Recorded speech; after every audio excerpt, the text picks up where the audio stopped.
Sa ngayon po ay dalawang sama ng panahon pa rin ang ating binabantayan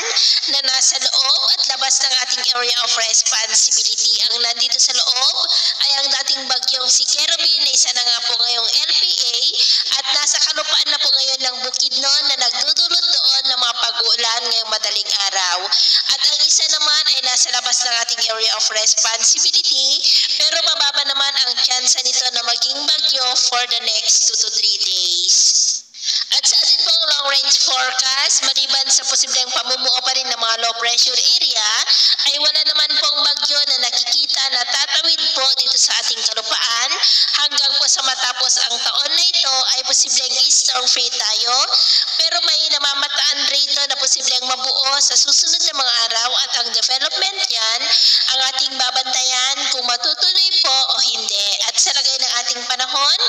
amihan pa rin ang nakakaapekto dito sa Northern at Central Luzon, shear line sa Southern Luzon, easterlies at trough ng LPA sa Visayas, at intertropical convergence zone at LPA naman sa may Mindanao. Ngayong madaling araw ay may mapag-ulan po sa ilang bahagi ng Cagayan, Infanta, Bicol Region, Oriental Mindoro,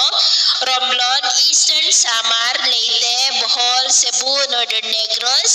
Panay Island, Bukidnon, ilang bahagi ng Sorsogon at Tawi-Tawi. At mamaya ay sisikat naman ang araw sa malaking bahagi ng bansa pero may tsansa pa rin ng maulap na kalangitan with isolated rains dito po sa may Cagayan, Apayao, Infanta, Bicol Region, Mindoro Provinces, Romblon, Panay Island, Negros, Cebu, Leyte, Samar Provinces, Northern Mindanao, Davao Oriental, Dinagat Island, Sarangani at Sulu Archipelago. At mamayang hapon, mas maraming lugar na ulit ang makakaranas ng cloudy skies with isolated rains sa malaking bahagi ng Southern Luzon, Visayas, Mindanao at Northern Luzon, kaya mag-ingat po tayo sa banta ng mga pagbaha at pagguho ng lupa. Sa atin naman pong mabaybayin, maalon po sa kanlurang baybayin ng Luzon, seaboard ng Batanes, Babuyan Islands at Cagayan Seaboard, maging sa silangang baybayin ng Luzon at silangang baybayin ng Visayas dahil ang mga alon po dyan